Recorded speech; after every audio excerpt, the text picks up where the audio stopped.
Bonjour à tous. Aujourd'hui, nous sommes le vendredi 12 septembre 2025 et notre ami Dan Kovalik est de retour parmi nous. Bienvenue à nouveau, Dan. Salut Nima. C'est tellement agréable d'être de retour. Toujours un plaisir de te voir, mon ami. Dan, permettez-moi de commencer par votre nouveau livre. Il porte sur la Syrie et le changement de régime, et il est disponible sur Amazon. Toute personne intéressée y trouvera, je pense, beaucoup d'informations sur la Syrie, le changement de régime et la façon dont cela a influencé toute la région. Alors, qu'avez-vous découvert sur la Syrie? Parce que jusqu'à présent, ce que nous voyons dans les médias, ce qui sort de Syrie, c'est un chaos immense dans lequel personne n'est satisfait de la situation. Auparavant, on voyait la Russie et l'Iran en Syrie, aidant d'une certaine manière le gouvernement. Ils ne sont pas du tout positifs quant à ce qui se passe actuellement en Syrie. On ne voit pas la Turquie et Israël, même ces deux acteurs majeurs en Syrie, être satisfaits de la situation là-bas. D'une certaine façon, ils s'affrontent. En regardant la situation actuelle en Syrie, ils se battent entre eux. Les États-Unis essayent d'une certaine manière, je ne sais pas, d'être un médiateur entre la Turquie et Israël, tout en soutenant davantage Israël. Que se passe-t-il donc en Syrie?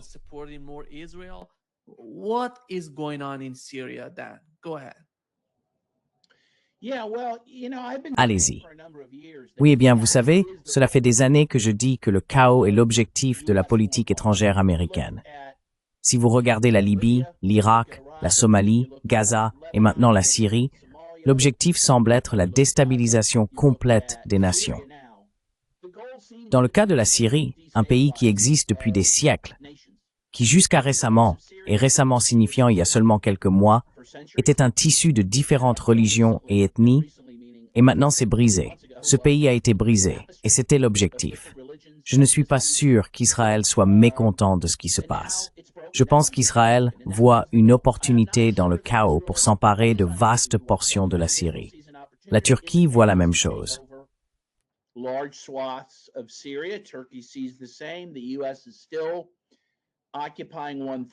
Les États-Unis occupent toujours un tiers de la Syrie, la partie la plus riche en pétrole et en céréales. La Syrie a été balkanisée. Et qui en souffre? Le peuple syrien.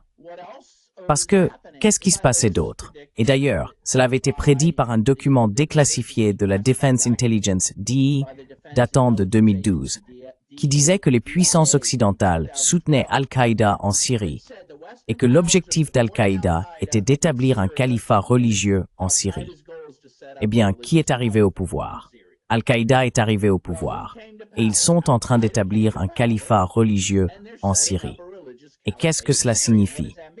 Ils oppriment tous les autres groupes minoritaires, c'est-à-dire les chrétiens, les druzes, les alaouites et même les sunnites modérés, afin de mettre en place cet État wahhabite.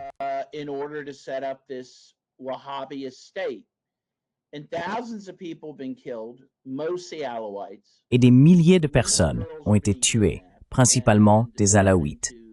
Des femmes et des filles sont enlevées et réduites en esclavage sexuel.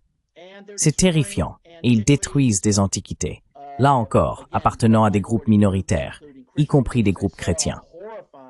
J'ai vu une photo épouvantable dans le quartier chrétien de Damas, où je suis déjà allé. J'y étais d'ailleurs récemment, en janvier. Ils ont arraché toutes les vieilles pierres romaines de la rue et ont pavé la rue pour effacer l'histoire, non seulement celle des Romains, mais aussi celle des chrétiens qui ont parcouru ces rues. C'est effrayant, mais encore une fois, cela semble être l'objectif. C'est ce qui s'est passé en Irak juste après l'invasion de 2003, n'est-ce pas? Les antiquités ont été détruites ou volées. Nous laissons ces pays complètement brisés.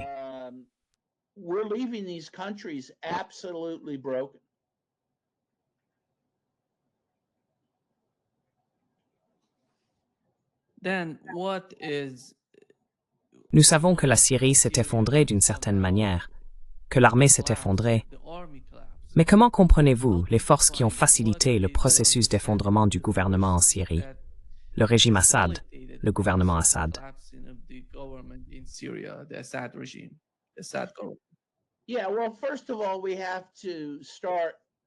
Eh bien, tout d'abord, il faut commencer par le contexte, à savoir qu'il s'agissait d'un changement de régime qui a duré environ, 13 à 14 ans, n'est-ce pas? On avait un pays déchiré par une guerre brutale soutenue par l'Occident, qui, encore une fois, appuyait ces groupes terroristes, comme Al-Qaïda, comme Daesh et d'autres, qui ont terrorisé le pays, assassiné des milliers de personnes et sapé le tissu social du pays.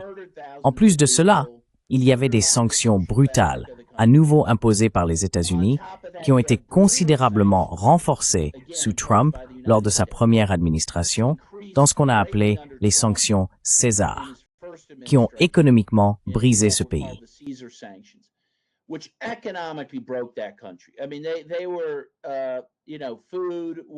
Je veux dire, la nourriture était rare.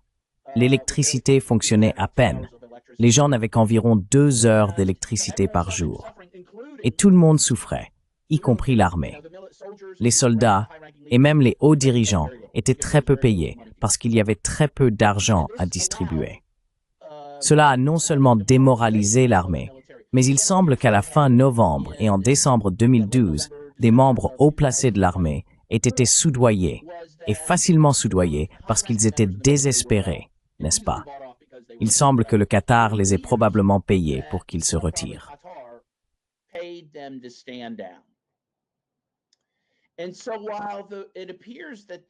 Ainsi, bien qu'il semble que les rangs de l'armée arabe syrienne, étaient prêts à se battre et à défendre le pays, malgré toutes les privations, certains membres haut placés de l'armée avaient été achetés et ont donné des ordres de ne pas intervenir. Nous avons vu cela se produire en temps réel, n'est-ce pas? Ceux d'entre nous qui suivaient la situation ont constaté que lorsque les forces terroristes venant d'Idlib, et c'est là qu'elles étaient toutes stationnées, ont commencé à s'approcher d'Alep, c'est la première ville qu'elles ont attaquée. Il y a eu très peu de résistance, puis on leur a simplement ordonné de ne pas intervenir du tout. Ainsi, Alep a été prise. Bien sûr, la plupart d'entre nous savaient qu'une fois Alep tombé, c'était un véritable tournant. Ensuite, ils sont allés vers la ville suivante.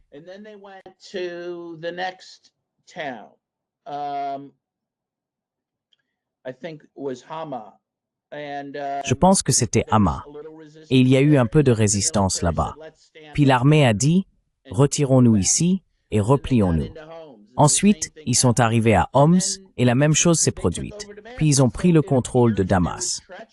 Donc, il semble qu'il y ait eu trahison, mais une trahison qui a été cultivée par des années et des années de cette guerre brutale, des sanctions économiques et par la corruption. Encore une fois, nous pensons que c'est le Qatar. Il semble donc Assad lui-même et sa famille ont été pris par surprise par ce qui s'est passé. Il semble également que les rangs inférieurs de l'armée ont été surpris. Je connais des personnes qui étaient dans l'armée arabe syrienne ou dans des milices qui soutenaient l'armée arabe syrienne, et elles ont été surprises.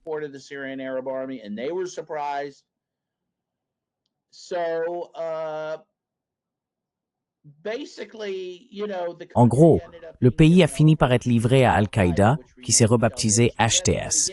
Mais encore une fois, seulement après des années et des années de destruction de cette nation. Voilà, c'est vraiment ça l'histoire.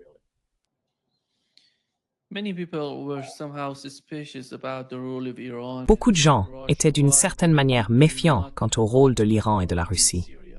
Pourquoi n'ont-ils pas aidé le gouvernement en Syrie?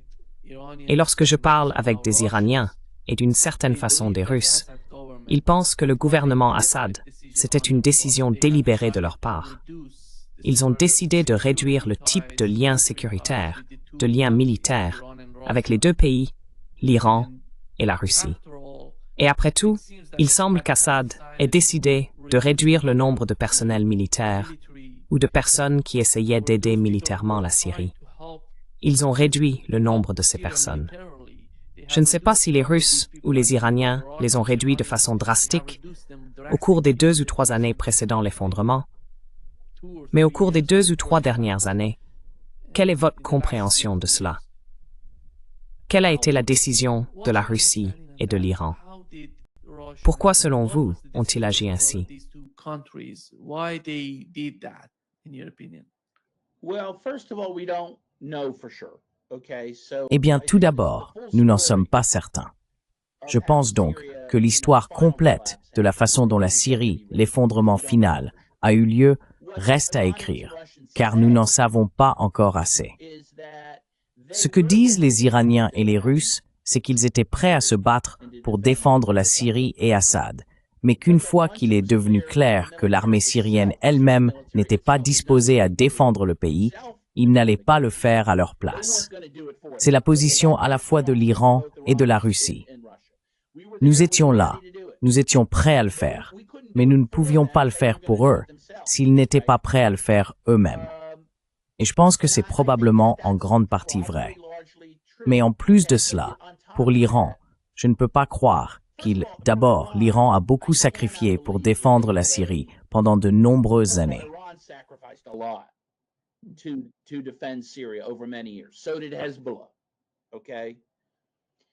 Hezbollah aussi, et la Russie également. Donc je ne peux pas croire qu'aucune de ces parties aurait abandonné la Syrie de leur plein gré. Je ne pense pas qu'il y ait eu une sorte de trahison ou d'accord de leur part. Même s'il y a des gens qui spéculent à ce sujet, je ne peux pas l'imaginer. Et pour l'Iran, bien sûr, et pour le Hezbollah, ils sont maintenant, et ils l'auraient su sous une menace existentielle de la part du HTS, n'est-ce pas? Parce que maintenant, la frontière de l'Iran n'est plus sécurisée. Et le Liban est maintenant. Le HTS, la Syrie a envahi le Liban, n'est-ce pas? Donc le Hezbollah, qui n'avait auparavant qu'à défendre la partie sud du Liban, doit maintenant défendre toutes les frontières à cause du HTS. Il n'y a donc aucune chance qu'ils aient fait cela volontairement.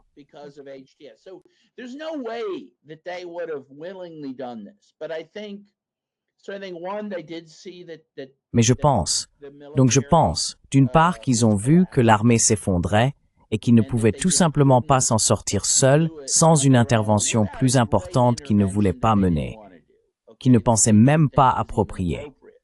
Surtout la Russie. Quoi qu'on dise sur la Russie, ils croient réellement au droit international. Ils ont été invités à venir en Syrie, ils ont défendu la Syrie sur invitation.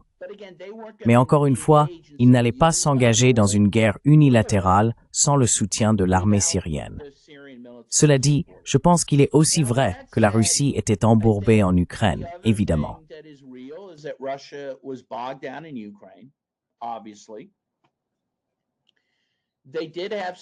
Ils ont effectivement eu quelques désaccords avec Assad. Ils voulaient qu'Assad fasse davantage d'efforts pour tendre la main à ses ennemis et mettre en place un gouvernement plus inclusif, vous savez, une sorte de gouvernement de réconciliation, ce qu'Assad n'était pas disposé à faire. Je pense que la plus grande erreur qui a été commise, et encore une fois, je ne pense pas que ce soit intentionnel, c'est que la Russie a vraiment insisté pour que les terroristes puissent vivre à Idlib et a permis que cela devienne une enclave pour ces terroristes, ce qu'Assad ne voulait pas. Et je pense qu'Assad avait raison de ne pas le vouloir.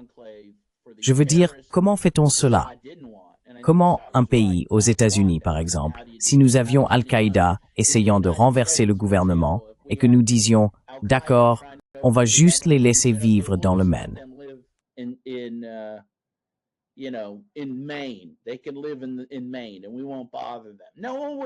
Ils peuvent vivre dans le Maine et nous ne les dérangerons pas. Personne n'accepterait cela. Aucun pays digne de ce nom ne le ferait. Mais c'est en quelque sorte ce qui a été imposé à Assad.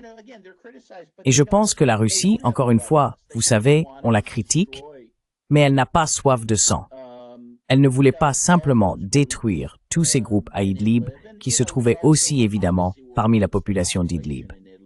Cela aurait été un bain de sang, ce que la Russie ne voulait pas. Donc, mais c'était probablement une erreur. Je veux dire, on a alors permis à la situation de pourrir. Ils étaient bien armés, bien soutenus par l'Occident, tandis qu'Assad et le reste du pays étaient affamés. Et donc, cela a vraiment préparé le terrain pour la victoire.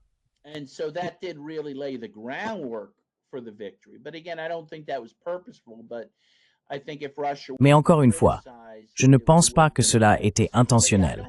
Mais je pense que si la Russie devait être critiquée, ce serait pour cette décision. Mais oui, Je ne vois pas de trahison ici de la part de l'Iran ou de la Russie. Mais je pense qu'il est juste de dire que la tentative occidentale de changement de régime a réussi après des années de guerre et de sanctions économiques. Et si cela n'avait pas réussi en décembre 2024, cela aurait fini par arriver plus tard. En gros, ils ont écrasé le pays. Il a été détruit. Et je pense aussi que la Russie et l'Iran l'ont vu, qu'à ce stade, il n'y avait plus rien à sauver parce que l'Occident avait essentiellement gagné. Ils ont obtenu ce qu'ils voulaient. Et c'est une tragédie absolue.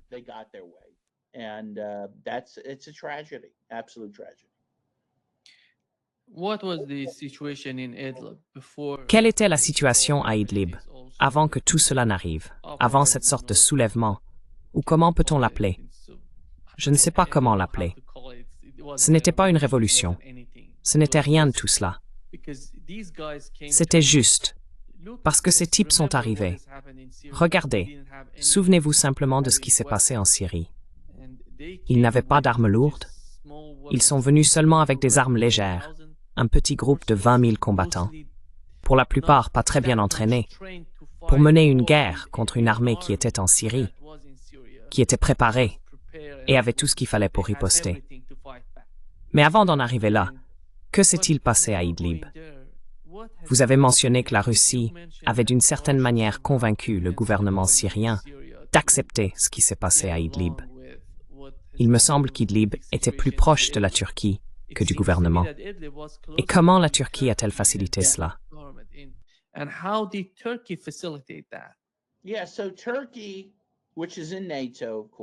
Oui, donc la Turquie, qui fait bien sûr partie de l'OTAN, a permis à ces terroristes d'entrer en Syrie, à Idlib, et a vraiment soutenu ces groupes terroristes à Idlib avec le Qatar. Encore une fois, le rôle du Qatar pour l'Occident était de financer Al-Qaïda. Et le Qatar était ravi de le faire, parce qu'il partage beaucoup de l'idéologie d'Al-Qaïda, tout comme l'Arabie Saoudite, n'est-ce pas? Et elle l'a soutenu aussi. Les Émirats Arabes Unis l'ont également soutenu. Mais le Qatar a vraiment été le principal bailleur de fonds d'Al-Qaïda. Mais la Turquie a aussi aidé les terroristes à Idlib. Essentiellement, tous ces pays, et les États-Unis aussi, ont contribué à faire d'Idlib un foyer pour le changement de régime. Et dans ce cas, il se trouve qu'ils se sont associés à ces groupes terroristes pour cela.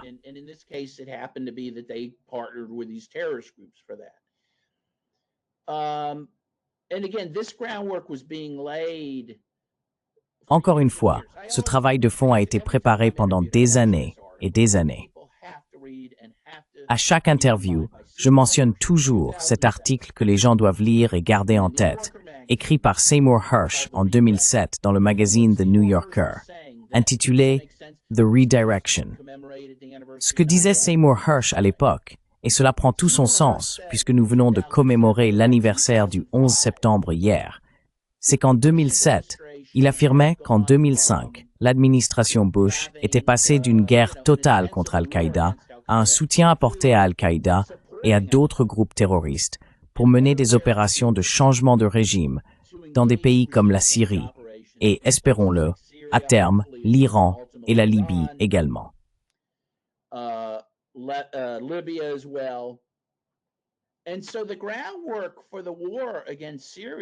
Ainsi, les préparatifs de la guerre contre la Syrie ont commencé en 2005. Je veux dire, on pourrait probablement remonter encore plus loin. On en parle d'ailleurs dans le livre. Le premier changement de régime opéré par les États-Unis après la Seconde Guerre mondiale a eu lieu en Syrie en 1946. Ils ont renversé le président à l'époque. Mais encore une fois, en ce qui concerne la tentative moderne de renverser Assad le jeune, cela a commencé en 2005. Ils ont donc commencé à cultiver ces groupes. Une fois qu'ils ont renversé Kadhafi en Libye, l'Occident, y compris la Turquie, a aidé à faciliter les livraisons d'armes aux terroristes en Syrie.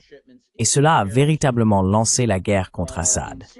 Cela nous amène aux autres articles de Seymour Hersh.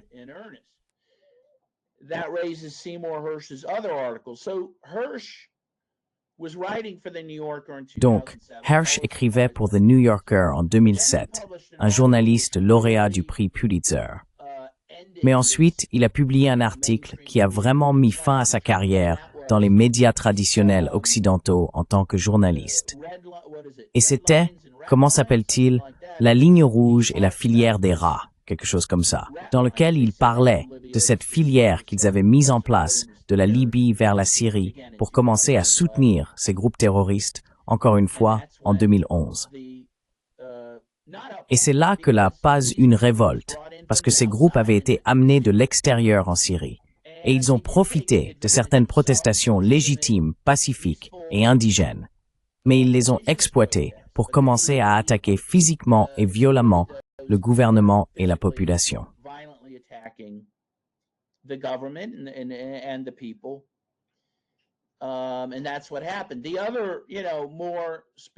Et c'est ce qui s'est passé.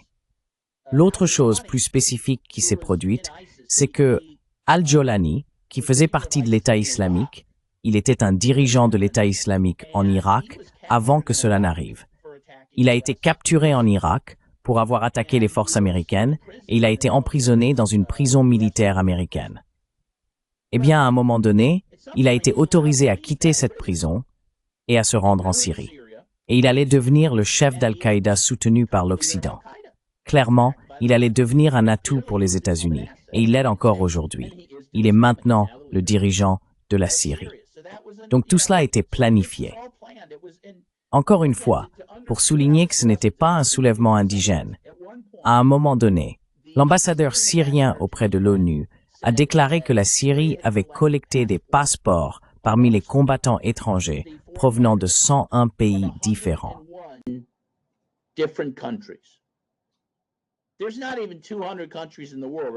Il n'y a même pas 200 pays dans le monde. Il y en a environ 200. Donc, la moitié des pays du monde avaient des combattants étrangers en Syrie, luttant contre Assad. C'était une guerre mondiale contre la Syrie. Et il y a d'ailleurs un livre que nous citons dans notre ouvrage intitulé « La guerre mondiale contre la Syrie ».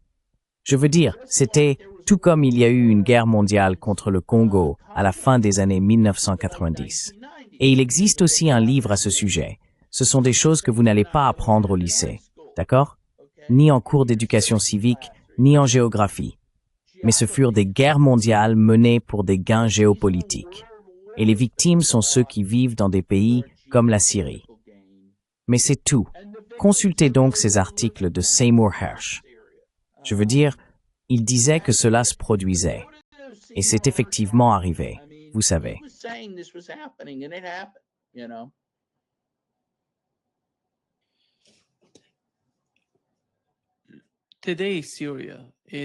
Aujourd'hui, la Syrie est à mon avis une source d'inquiétude, non seulement pour l'Iran et la Russie, mais aussi pour la Chine. Comme vous l'avez mentionné, de nombreuses personnes de différentes origines ethniques et de différents pays viennent en Syrie et participent au gouvernement syrien, même si elles ne sont pas originaires de Syrie. C'est exact.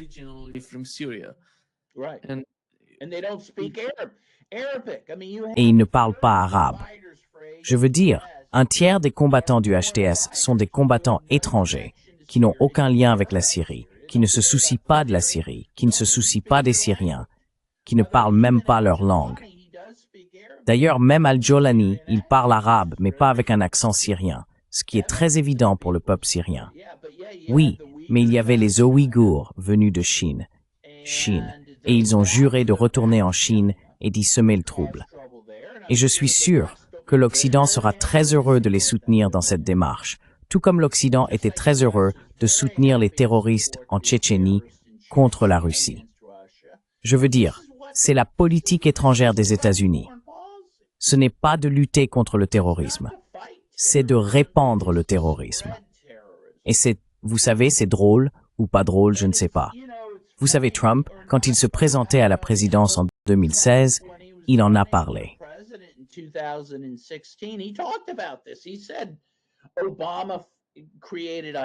Il a dit qu'Obama avait créé Daesh. Bon, c'est peut-être exagéré, mais il y avait une part de vérité, non? Tulsi Gabbard aussi, bien sûr. Elle en a parlé également, même lors de son audition de confirmation pour son nouveau poste dans le renseignement. On n'entend plus vraiment parler de ça aujourd'hui. Maintenant, Trump serre la main d'Al-Jolani. Al-Jolani est à New York pendant que nous parlons. Ce serait comme si Ben Laden était à New York. Et il prend la parole aux Nations Unies. Je veux dire, si les Américains comprenaient ce que leur pays a fait, même après le 11 septembre, ils seraient horrifiés. Beaucoup le savent, ou sans doute. Mais Nima, c'est quelque chose. Tu sais, George Orwell, il n'aurait même plus besoin d'écrire un roman. Il lui suffirait de consigner ce qui se passe. On est vraiment dans du 1984.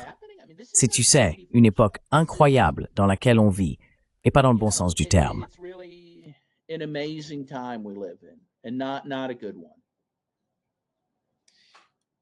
Selon vous, qui a l'avantage en ce moment en Syrie?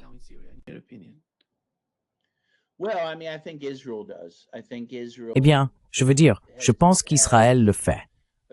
Je pense qu'Israël, selon le plan, et d'ailleurs ils l'ont admis, je crois en 2019, il y avait un responsable militaire, et nous le citons dans notre livre. Il y avait un militaire israélien qui a admis qu'il finançait une douzaine de groupes terroristes différents en Syrie. Je pense qu'ils ont tourné la situation à leur avantage. Ils ont pris le contrôle d'immenses portions de la Syrie. Très peu de temps après l'arrivée au pouvoir du nouveau gouvernement syrien, ils ont publié une nouvelle carte.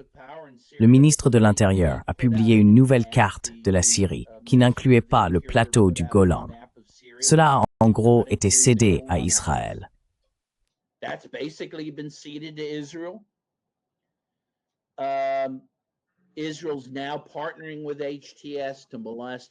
Israël collabore désormais avec le HTS pour harceler le Liban et le Hezbollah là-bas. C'est selon le plan. Je pense qu'Israël et l'Occident ont l'avantage, et les États-Unis sont toujours à l'Est, avec un tiers du territoire. Et ils utilisent le pétrole. Ils volent le pétrole de la Syrie, volent leur blé. Donc l'Occident et la Turquie en profitent aussi. Ils ont pris le contrôle d'une partie du Nord. Vous savez, les puissances occidentales ont l'avantage en Syrie. Et oui, il y a d'horribles atrocités commises par le nouveau gouvernement contre, encore une fois, tous les groupes que j'ai mentionnés. Les Druzes, les Alaouites, les Chiites et les chrétiens. On pourrait penser que l'Occident se soucierait peut-être des chrétiens, mais ce n'est pas le cas.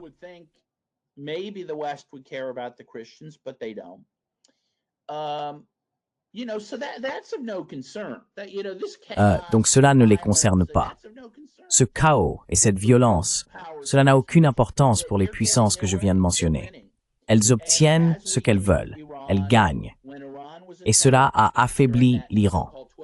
Lorsque l'Iran a été attaqué pendant cette soi-disant guerre de 12 jours, la Syrie a été utilisée, son espace aérien a été utilisé pour attaquer l'Iran. Cela ne serait pas arrivé sous Assad. Donc l'Occident a obtenu ce qu'il voulait.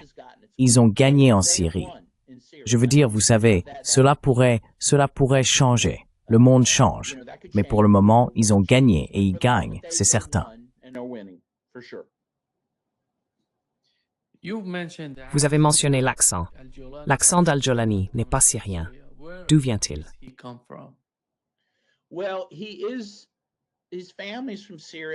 Eh bien, sa famille vient de Syrie. Je crois qu'il y est né. Al-Jolani est son nom de guerre, et cela vient du fait que je crois qu'il est originaire du plateau du Golan, mais il a passé une grande partie de sa vie en Arabie Saoudite. Ce qui a parfaitement du sens, non? Parce qu'il finit par rejoindre Al-Qaïda, qui, comme vous le savez, est inspiré par le wahhabisme, une philosophie, cette forme hérétique de l'islam que l'Arabie Saoudite a promue. Et c'est une philosophie toxique, totalement intolérante envers les autres religions. Donc je pense qu'il parle probablement avec une sorte d'accent saoudien.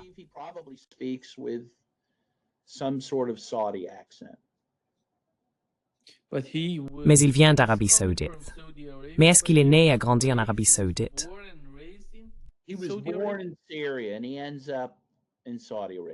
Il est né en Syrie et il a fini en Arabie Saoudite, oui. Encore une fois, il vient du plateau du Golan, qui est occupé par Israël. Donc vous savez d'où toutes ces connexions pourraient venir, qui sait? Mais c'est l'histoire.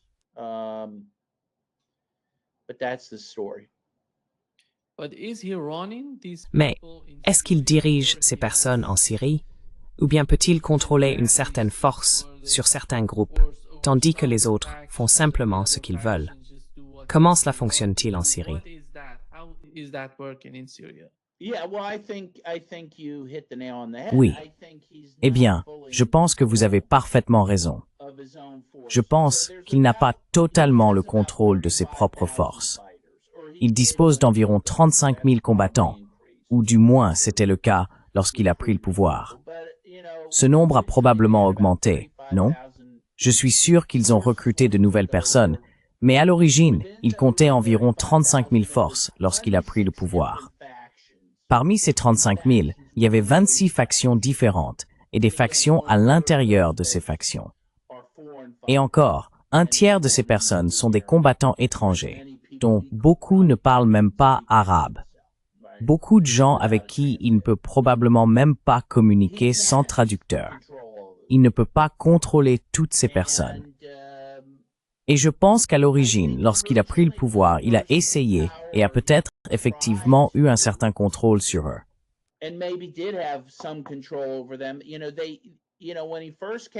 Vous savez, quand il est arrivé au pouvoir, il a essayé de se présenter comme un modéré, costume et cravate. Il a dit, vous savez, j'avais l'habitude de décapiter. Il l'a littéralement dit. J'avais l'habitude de décapiter des gens quand j'étais jeune. Mais, vous savez, comme les jeunes en Occident qui se saoulent ou vous voyez ce genre de choses, moi je décapitais des gens mais je ne fais plus ça. C'était juste une erreur de jeunesse, non? Mais vous savez, quand j'étais en Syrie en janvier, un gars qui restera anonyme parce que vous savez, il pourrait être tué s'il découvrait qui c'était, m'a dit des choses très profondes.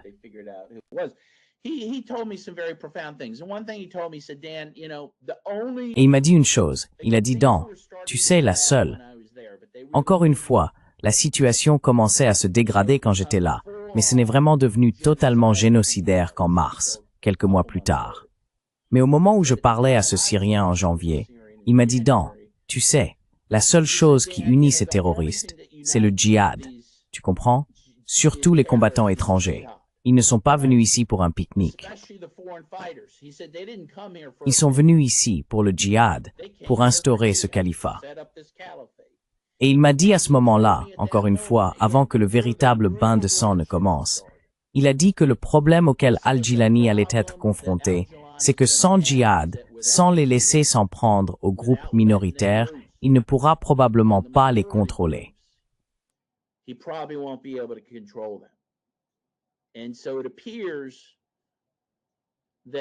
Il semble donc qu'il les ait soit relâchés en mars de cette année, soit qu'il n'ait pas eu le contrôle nécessaire pour les arrêter. Aux alentours du 6 ou 7 mars de cette année, il y a donc une date précise à laquelle on peut se référer. Le véritable terrorisme a commencé contre, dans ce cas, les Alaouites dans la région côtière de la Syrie, où des milliers d'Alaouites ont été tués. À son crédit, la Russie a permis que sa base militaire là-bas serve de refuge aux Alaouites, s'ils parvenaient à s'y rendre. Des dizaines de milliers d'Alaouites se sont réfugiés sur cette base militaire. De plus, les Russes leur ont permis de partir pour la Russie via la base, s'ils arrivaient à l'atteindre, n'est-ce pas? Mais c'est à ce moment-là que le véritable bain de sang a commencé.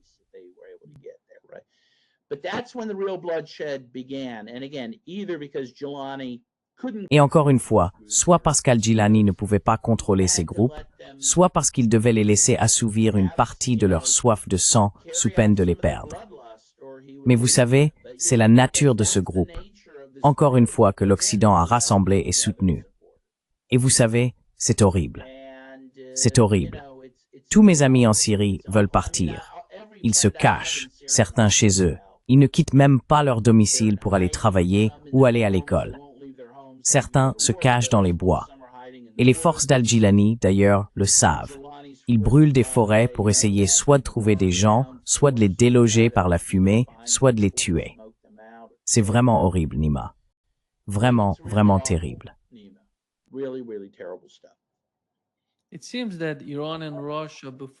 Il semble que l'Iran et la Russie, avant que cela n'arrive, aient averti le gouvernement syrien que quelque chose allait se passer, qu'il allait arriver quelque chose au gouvernement syrien ou qu'il y aurait une attaque contre la Syrie. Avez-vous appris quelque chose à ce sujet? Avez-vous appris quelque chose à ce sujet? Parce que j'ai parlé avec des Iraniens et j'ai appris des Russes qu'ils étaient au courant. Après tout, ils avaient une sorte d'accord avec la Turquie pour contrôler ces personnes, pour ne pas les laisser attaquer le gouvernement syrien. Il semble que la Turquie ait d'une certaine manière trahi la Russie et l'Iran aussi. Oh, je suis sûr que c'est vrai. De quoi s'agissait-il exactement? Oh, I'm What sure it's true. what was that all about? Yeah, well, you have, first of all, in Turkey, you have the leader. Eh bien, tout d'abord, en Turquie, il y a le dirigeant, Erdogan, qui est un type très rusé, n'est-ce pas? La Turquie est un pays intéressant, elle fait partie de l'Asie, elle fait partie de l'Europe. C'était intéressant quand j'étais récemment à Istanbul, c'est profond. Il y a un pont à Istanbul qui relie l'Europe à l'Asie, n'est-ce pas? Donc c'est un pays à cheval sur plusieurs mondes. Et Erdogan est très habile pour jouer les différentes parties du monde les unes contre les autres. Il n'est vraiment l'ami de personne. Tout est très opportuniste. Donc il fait partie de l'OTAN, mais en même temps, il s'entend avec la Russie. Mais dans ce cas, Erdogan a joué sa propre carte en Syrie. But in this case, Erdogan played his own hand in Syria. I mean, he was very active there. He sees, Je veux dire, il a été très actif là-bas. Il voit, vous savez, si Israël veut le grand Israël, ce qui est vrai, Erdogan veut recréer une partie de l'Empire ottoman. Et il l'a dit, n'est-ce pas? Il se voit comme un sultan des temps modernes.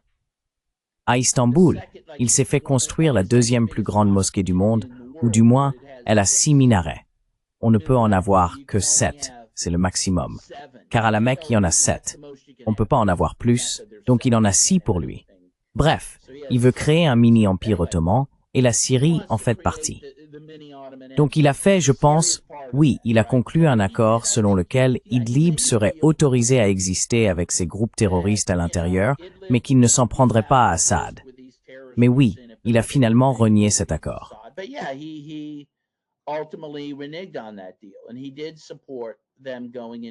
Et il les a soutenus pour entrer à Damas, mais pas seul. Il l'a fait avec la bénédiction et l'aide des États-Unis, du Qatar, d'Israël. Tout cela faisait partie de son plan. Mais je pense vraiment que la Russie et l'Iran ont été trahis. Et la Syrie, au final, a été trahie par la Turquie. Car encore une fois, Erdogan n'est pas quelqu'un avec qui on peut conclure un accord. Ni Israël, ni les États-Unis non plus. Ce ne sont pas des pays avec lesquels on peut faire des accords. Ils ne respectent aucun accord. Et pour une raison quelconque, les Russes doivent sans cesse réapprendre cette leçon. Vous savez, ils continuent de croire que les accords qu'ils concluent seront respectés, comme les accords de Minsk en Ukraine. Et ce n'est pas le cas. Ils ne valent même pas le papier sur lequel ils sont écrits.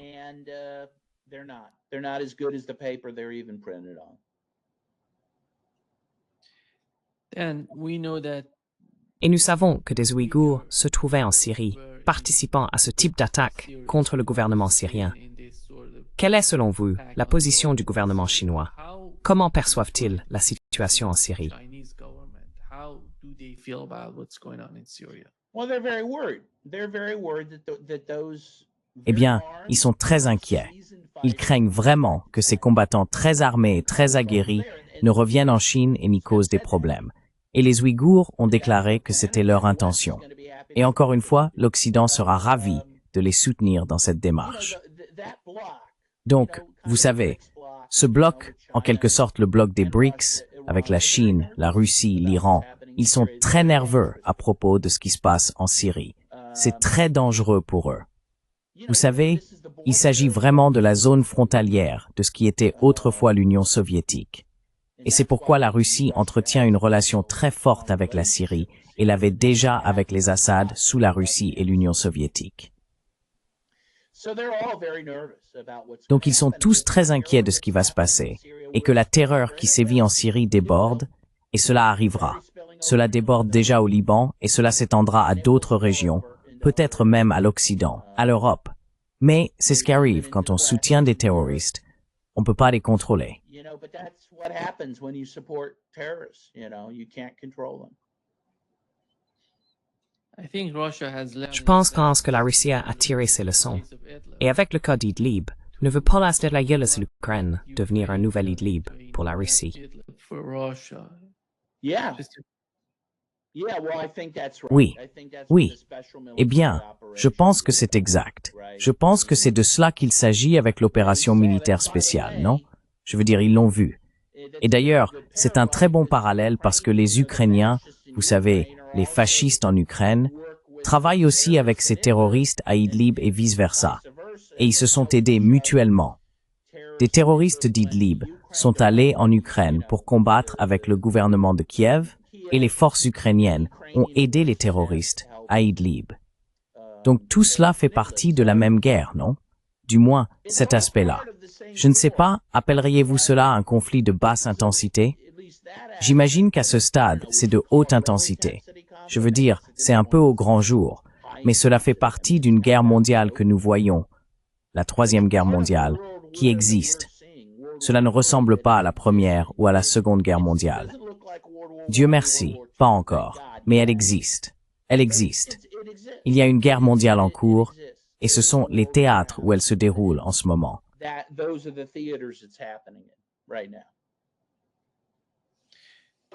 Dan, how do you find the case? Comment voyez-vous le cas de l'Arménie et de l'Azerbaïdjan en lien avec cet arc turcique que la Turquie essaie de créer?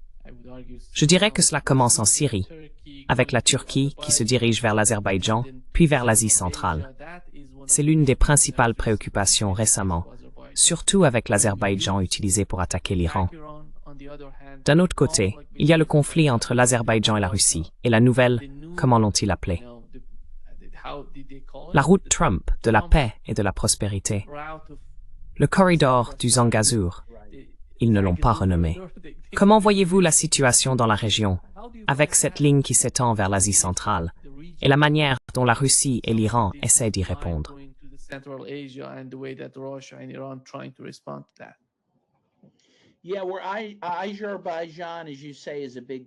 Oui, eh bien, l'Azerbaïdjan, comme vous le dites, est un élément clé de ce puzzle. Tout d'abord, rappelons-nous, et c'est pourquoi Nima, l'effondrement de l'Union soviétique a été pour moi le pire événement historique. Une grande tragédie. Rappelez-vous que l'Arménie et l'Azerbaïdjan étaient des républiques soviétiques. Beaucoup de choses que nous voyons aujourd'hui dans le monde ne se produiraient pas si l'Union soviétique existait encore.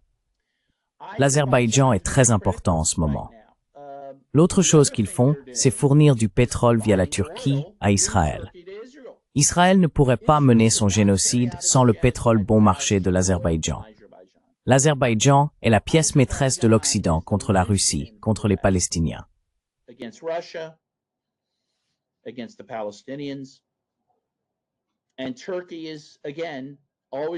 Et la Turquie, encore une fois, joue toujours sur les deux tableaux. Elle condamne le génocide à Gaza, tout en aidant à fournir le pétrole de l'Azerbaïdjan à Israël pour mener à bien ce génocide. Donc l'Azerbaïdjan ne pourrait pas être plus crucial.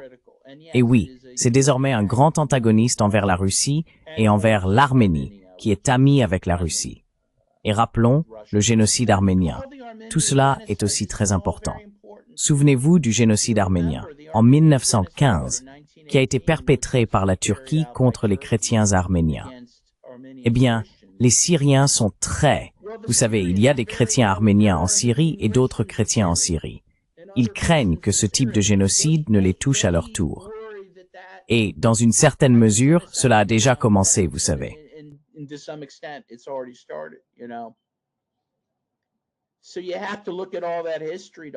Il faut donc examiner toute cette histoire pour comprendre ce qui se passe. Mais encore une fois, je le dis presque à chaque intervention, je déplore l'effondrement de l'Union soviétique. Cela a déclenché toutes ces choses terribles, y compris la guerre en Ukraine, qui n'aurait pas eu lieu autrement, n'est-ce pas? Mais ce n'était pas non plus un accident. Cela a aussi été encouragé par l'Occident, n'est-ce pas? Le sabotage de l'Union soviétique. Aujourd'hui, l'Occident a l'avantage dans le monde. Cela pourrait changer. Mais l'Occident, quand on regarde la Syrie, la violence horrible qui s'y déroule, et la violence atroce à Gaza, on voit que l'Occident n'a aucune limite à ce qu'il est prêt à faire pour tenter de maintenir son hégémonie. Et c'est de cela qu'il s'agit.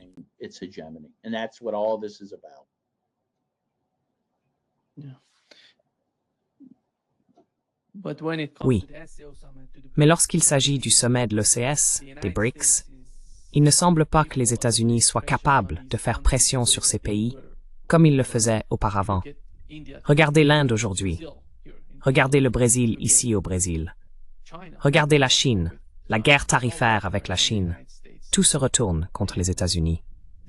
Et malgré les problèmes géopolitiques que vous avez mentionnés dans la région, en Asie de l'Ouest, d'une certaine manière, avec la façon dont Israël tente de mener ce génocide à Gaza, tout cela se retourne contre les États-Unis dans.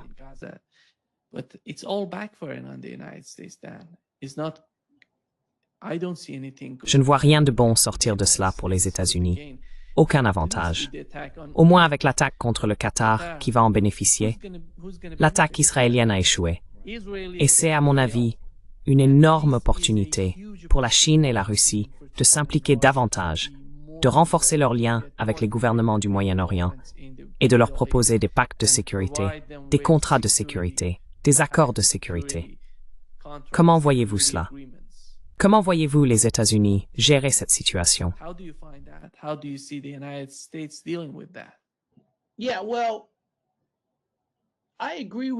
Oui, eh bien, je suis d'accord avec toi sur le fait que les États-Unis et Israël, je pense que leurs jours de domination sont, tu sais, en automne. Ils touchent à leur fin. Mais c'est justement pour cela qu'ils réagissent de cette manière, de façon aussi violemment brutale, non? C'est le dernier souffle de l'Empire, et Israël n'est en réalité qu'une extension de l'Empire américain. L'Empire américain est en train de mourir, et il doit mourir. Il doit mourir pour que le monde puisse vivre. Soyons très clairs là-dessus. Et il mourra, mais le problème, c'est qu'ils vont entraîner beaucoup de gens avec eux. Ils ne partiront pas en silence, n'est-ce pas? Donc je suis d'accord avec toi sur le fait que les États-Unis et Israël sont un peu sur la défensive, mais cela ne veut pas dire qu'ils ne peuvent pas causer beaucoup de dégâts entre-temps.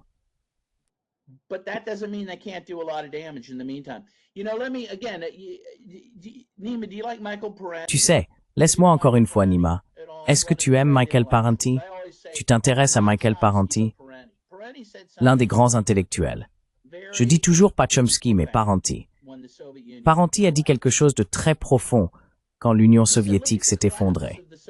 Il a dit « Regardez l'effondrement de l'Union soviétique et du bloc de l'Est ». Il a dit « À peine un coup de feu a été tiré ». Et il a ajouté que cela en dit peut-être plus sur la nature de ces gouvernements, n'est-ce pas? Qu'ils soient partis pacifiquement.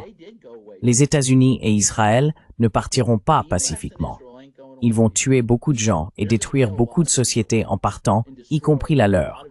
Et c'est déjà en train de se produire.